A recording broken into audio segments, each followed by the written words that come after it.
പ്രിയ പ്രേക്ഷകരെ, സമ്മതിദായകരെ, നിങ്ങളേവരെയും ഒരിക്കൽ കൂടി PVN ഗ്ലോബലിലേക്ക് സ്വാഗതം ചെയ്യുന്നു. ഇന്ന് ഞാൻ അപ്ലോഡ് ചെയ്യുന്ന വീഡിയോ നമ്മുടെ ആസന്നമായിരിക്കുന്ന നിയമസഭാ ഇലക്ഷനെ കുറിച്ചാണ്. നമുക്കറിയാം, ഈടായിട്ട് നമ്മുടെ മന്ത്രിമാരും MLA മാരും ഒക്കെ വളരെയധികം ശുഷ്കാന്തിയിലും പരിഭ്രാന്തിയിലും റെസ്റ്റ്ലെസ്നെസ്സിലും ഒക്കെയാണ്.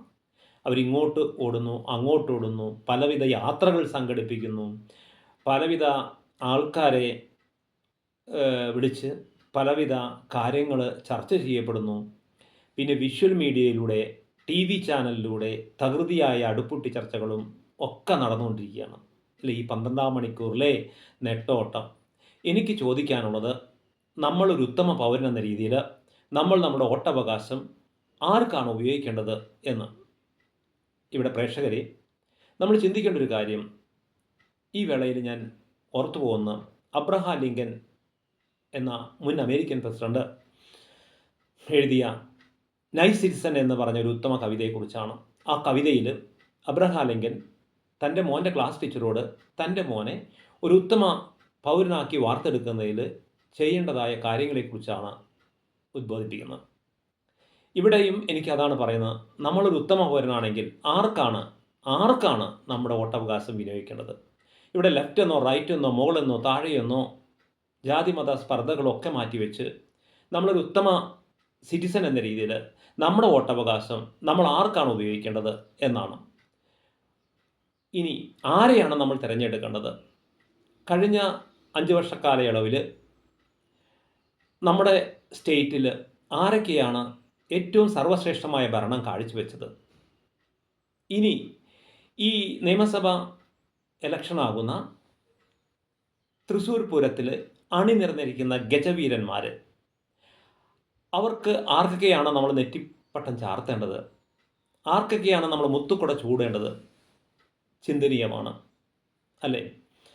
കാരണം നമ്മുടെ ഒരു സ്റ്റേറ്റ് ഗവൺമെൻറ് ഏറ്റവും നല്ല ഗവൺമെൻറ് എന്ന് വിലയിരുത്തണമെങ്കിൽ ഒരു 3-4 മന്ത്രിമാർ ശ്രദ്ധിച്ചാൽ മതിയാവും. ഒരു ആഭ്യന്തരമന്ത്രിയും, ഒരു ആരോഗ്യമന്ത്രിയും, ഒരു വിദ്യാഭ്യാസ മന്ത്രിയും, അല്ലേ, അതുപോലെ നമ്മുടെ ധനം കൈകാര്യം ചെയ്യുന്ന മന്ത്രിയും, അല്ലേ. അപ്പോൾ ഇവിടെ ചിന്തിക്കേണ്ടത്, ഒരു ധനകാര്യമന്ത്രി കഴിഞ്ഞ ടേമിൽ അവരുടെ കർത്തവ്യം നിറവേറ്റിയിട്ടുണ്ടോ? ഞാനിവിടെ റൈറ്റ് എന്നോ ലെഫ്റ്റ് എന്നോ ഒന്നും പറയുന്നില്ല. നിങ്ങൾ ഏത് പാർട്ടിക്കാരായിക്കോട്ടെ, ഇത് ചിന്തിച്ചിട്ട് വേണം നമ്മൾ നമ്മുടെ വോട്ടവകാശം ചെയ്യേണ്ടത്. നമ്മളാൽ തിരഞ്ഞെടുക്കപ്പെട്ട ഒരു ആരോഗ്യമന്ത്രി ആരുമായിക്കോട്ടെ, ആ ആരോഗ്യമന്ത്രി തിരഞ്ഞെടുക്കപ്പെട്ടതിന് ശേഷം കേവലം തൻ്റെ സിംഹാസനത്തിൽ ഇരിക്കുക മാത്രമാണോ, അതോ പ്രജകളുടെ ഇടയിലേക്ക് ഇറങ്ങി വന്നിട്ടുണ്ടോ? അല്ലേ, ജനക്ഷേമം ചെയ്തിട്ടുണ്ടോ? അല്ലേ, ഹോസ്പിറ്റലുകളും മെഡിക്കൽ കോളേജുകളും പൊളിഞ്ഞു ചാടിയതിനു ശേഷം പത്രമാധ്യമങ്ങൾ അത് ഉയർത്തിക്കാട്ടുമ്പോൾ ഓടിപ്പാഞ്ഞു വരികയാണോ ചെയ്യേണ്ടത്? തന്നാൽ ഭരിക്കപ്പെടുന്ന തൻ്റെ മെഡിക്കൽ കോളേജുകൾ വേണ്ടുന്ന ഔഷാദികൾ അല്ലെങ്കിൽ ഔഷധങ്ങളുണ്ടോ, മരുന്നുകളുണ്ടോ, അതിന് വേണ്ടുന്ന ഫണ്ട് അനുവദിച്ചിട്ടുണ്ടോ? രോഗികളുടെ റേഷ്യോ എന്താണ്?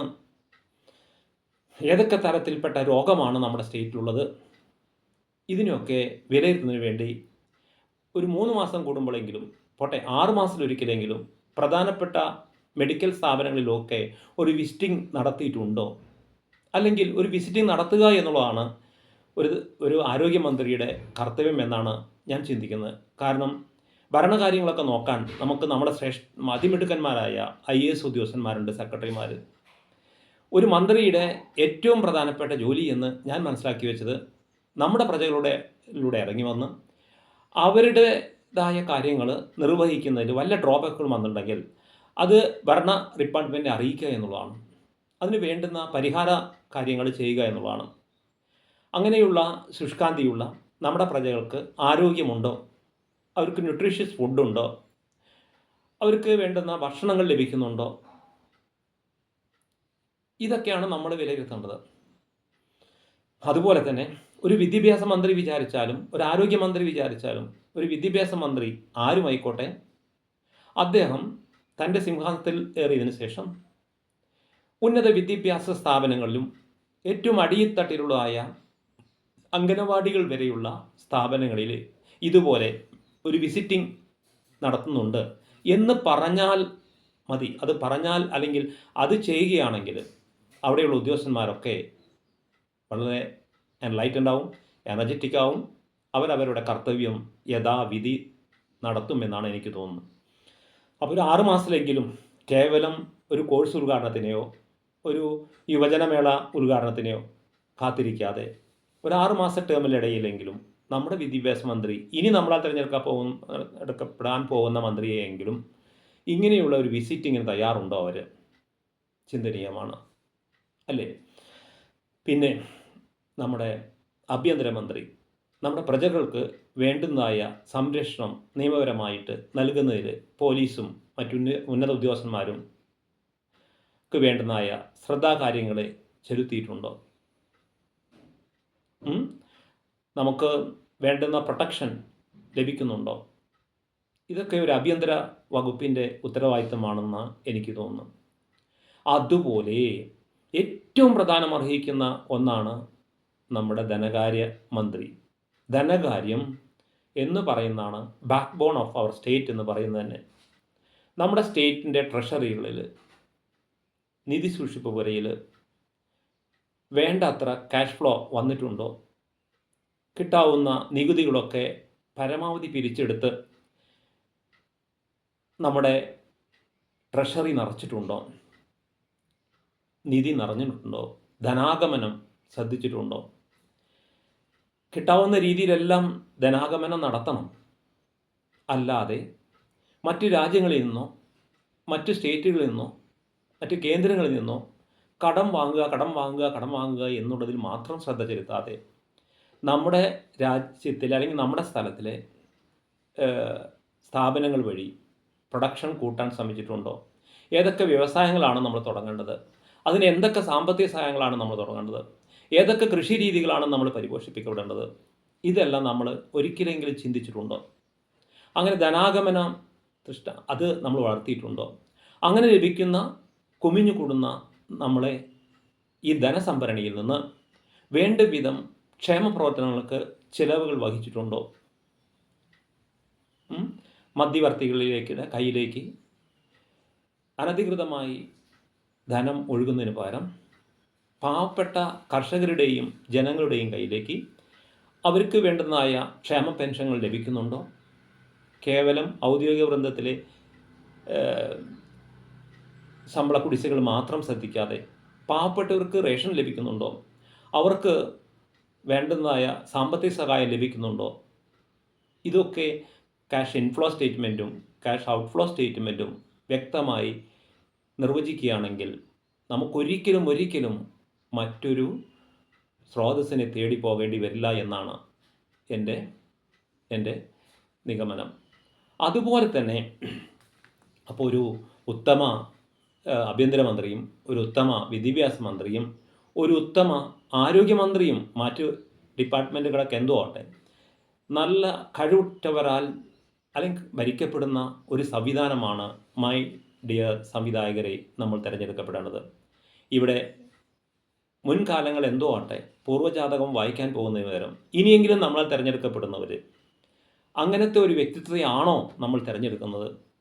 ലെഫ്റ്റ് എന്നോ റൈറ്റ് എന്നോ ഒന്നും നോക്കാതെ ഉത്തമ ഭരണകർത്താവിനെയാണ് നമ്മൾ തിരഞ്ഞെടുക്കേണ്ടത് അല്ലേ? കാരണം പണ്ടൊക്കെ ഏറ്റവും സർവശ്രേഷ്ഠനായ ഒരു രാജാവ് എത്ര മരങ്ങൾ നട്ടു, എത്ര കുളങ്ങൾ കുത്തി, എത്ര വഴിയോര സത്രങ്ങൾ നിർമ്മിച്ചു, എത്ര ഭക്ഷണശാലകൾ ഉണ്ടാക്കി, എത്ര കലാലയങ്ങൾ ഗുരുകുലങ്ങൾ നിർമ്മിച്ചു എന്നൊക്കെ നോക്കിയിട്ടാണ് അയാൾക്ക് അവാർഡുകളൊക്കെ നൽകിയിരുന്നത് അല്ലേ? ഇപ്പോൾ എത്ര കുളം വറ്റിച്ചു, അതുപോലെ പരമാവധി എന്തൊക്കെ ഡിസ്ട്രക്ഷൻ നമുക്ക് ചെയ്യാൻ പറ്റുമോ അതെല്ലാം ചെയ്യുന്ന രീതിയിലാണ് നമ്മുടെ ഭരണം പോകുന്നത്. ഈ കാലഘട്ടങ്ങളിൽ വിദ്യാഭ്യാസത്തെക്കുറിച്ച് പറയുമ്പോൾ പ്രത്യേകം എടുത്തു പറയേണ്ടതാണ്, നമ്മുടെ മക്കളൊക്കെ +2 കഴിഞ്ഞാൽ ഉടനെ മറ്റ് രാജ്യങ്ങളിലേക്ക് തേടി പോവുകയാണ്. കാരണം ക്വാളിറ്റേറ്റീവ് എഡ്യൂക്കേഷൻ, ക്വാണ്ടിറ്റേറ്റീവ് എഡ്യൂക്കേഷൻ, ഇങ്ങനെ 2 എഡ്യൂക്കേഷൻ, ഗുണാത്മക വിദ്യാഭ്യാസവും ഗണാത്മക വിദ്യാഭ്യാസവും. ഇതിൽ ക്വാളിറ്റേറ്റീവ് എഡ്യൂക്കേഷൻ നമുക്കുണ്ടോ? അതോ ക്വാണ്ടിറ്റേറ്റീവ് എഡ്യൂക്കേഷൻ വണ്ണത്തിലുണ്ട് ഉണ്ടോ? എണ്ണത്തിലുണ്ട്. 99.99 വിജയശതമാനമൊക്കെ നമുക്കുണ്ട്. അങ്ങനെ വിജയശതമാനം ലഭിച്ച നമ്മുടെ മക്കൾ റിസോഴ്സ്ഫുൾ ആണോ അല്ലേ എന്ന് വിലയിരുത്തുന്നുണ്ടോ? ഇല്ല. അതുകൊണ്ടാണ് പ്ലസ് ടു കഴിഞ്ഞാൽ അവർ കാനഡയിലേക്കും ജർമ്മനിയിലേക്കും ഇംഗ്ലണ്ടിലേക്കും ഒക്കെ പലായനം ചെയ്യുന്നത്. ഇങ്ങനെ പോവുകയാണെങ്കിൽ നമ്മുടെ വിദ്യാഭ്യാസം അടച്ചുപൂട്ടേണ്ട അവസ്ഥയിലേക്ക് പോകും. 1-2 വർഷം കൊണ്ടല്ല അത് സംഭവിക്കുക തന്നെ ചെയ്യും. അതിന് പരിഹാരമായിരിക്കുന്ന ഒരു ഉന്നത ശ്രേഷ്ഠനെയാണ് നമ്മൾ വിദ്യാഭ്യാസ മന്ത്രിയായി അടുത്ത് തിരഞ്ഞെടുക്കപ്പെടേണ്ടത്. അത് വീണ്ടും പ്രത്യേകം ഞാൻ എടുത്തു പറയുന്നു. കാരണം ഈ 12 മണിക്കൂറിലെ പരിഭ്രാന്തിയോ ജിജ്ഞാസയോ വെച്ച് പുലർത്തുന്നവർക്ക്, അല്ലെങ്കിൽ മോഹന വാഗ്ദാനങ്ങൾ നൽകുന്നവർക്ക് നമ്മൾ വോട്ടവകാശം ഉപയോഗിച്ചാൽ അത് എവിടെ വരെ എത്തും നമ്മൾ ചിന്തിക്കേണ്ടതാകുന്നു. അപ്പോൾ പ്രജാസേവനം അത് ചെയ്യുന്നുണ്ടോ ഇല്ലയോ? അത് ചെയ്യാൻ കഴിവും പ്രാഗൽഭ്യവുമുള്ള ഭരണകർത്താവിനെയാണ് നമ്മൾ തിരഞ്ഞെടുക്കുന്നത്. അതാണ് ഏറ്റവും ശ്രദ്ധിക്കേണ്ടത്. കാരണം തിരഞ്ഞെടുക്കപ്പെടാൻ പോകുന്ന ഇക്കൂട്ടർ അവരവരുടെ വേദി എപ്പോഴും തേടിപ്പോകും, അല്ലേ? അവരവരുടെ വേദി എവിടെയാണോ അവിടെ അവർ തിരഞ്ഞു പോകും. യാതൊരു സംശയവുമില്ല. നല്ല ഇടം നോക്കി ധർമ്മടവും, അല്ലേ? നല്ല നാട് നോക്കി വയനാടും കുട്ടനാടും ഒക്കെ അവർ തിരയും. അതുപോലെ നല്ല കാട് നോക്കി പാലക്കാടും മണ്ണാർക്കാടും, നല്ല ഊര് നോക്കിയിട്ട് കണ്ണൂരും തൃശ്ശൂരും നിലമ്പൂരും ഒക്കെ അവർ തിരഞ്ഞെടുക്കപ്പെടും. നല്ല കുളങ്ങൾ നോക്കി എറണാകുളവും കായംകുളവും, നല്ല ഇല്ലം നോക്കി കൊല്ലവും, അങ്ങനെ അവസാനം അവരുടെ ആത്യന്തികമായ പരമലക്ഷ്യം നല്ല പുരം നോക്കി തിരുവനന്തപുരത്തും എത്തും. നല്ല പുരം നോക്കി തിരുവനന്തപുരത്തും അവരെത്തും. തിരുവനന്തപുരത്തിലെത്തിയാൽ പിന്നെ അവർ ഇങ്ങോട്ട് ഇറങ്ങി വരുമോ ഇല്ലയോ, അല്ലെങ്കിൽ ഇറങ്ങി വരാൻ പറ്റുന്നവരാണോ അല്ലേ എന്ന് നമ്മൾ ചിന്തിക്കണ്ടേ? എന്നിട്ട് വേണ്ടേ നമ്മൾ നമ്മുടെ വോട്ടവകാശം ഉപയോഗിക്കാൻ? അപ്പോൾ എൻ്റെ പ്രിയ സമ്മതിദായകർ, നിങ്ങളുടെ അഭ്യർത്ഥനയാണ്, നമ്മൾ പോളിംഗ് ബൂത്തിൽ ചെല്ലുമ്പോൾ നമ്മൾ ഏത് തൽപര കക്ഷിയിലാവട്ടെ, അല്ലെങ്കിൽ ഏത് രാഷ്ട്രീയ കക്ഷികളായാലും, ഏത് മതക്കാരനായാലും, ഏത് ജാതിക്കാരനായാലും, നമ്മൾ തിരഞ്ഞെടുക്കേണ്ടത് നമ്മുടെ വെൽഫെയർ കൊണ്ടുവരാൻ പറ്റുന്ന ഒരു നല്ല ഭരണകർത്താവിനെയാണ് നമ്മൾ തിരഞ്ഞെടുക്കേണ്ടത് എന്ന് മാത്രം പറഞ്ഞുകൊണ്ട് ഞാൻ ഈ വീഡിയോ ഇവിടെ ഉപസംഹരിക്കുന്നു. അടുത്തൊരു വീഡിയോ ആയി വീണ്ടും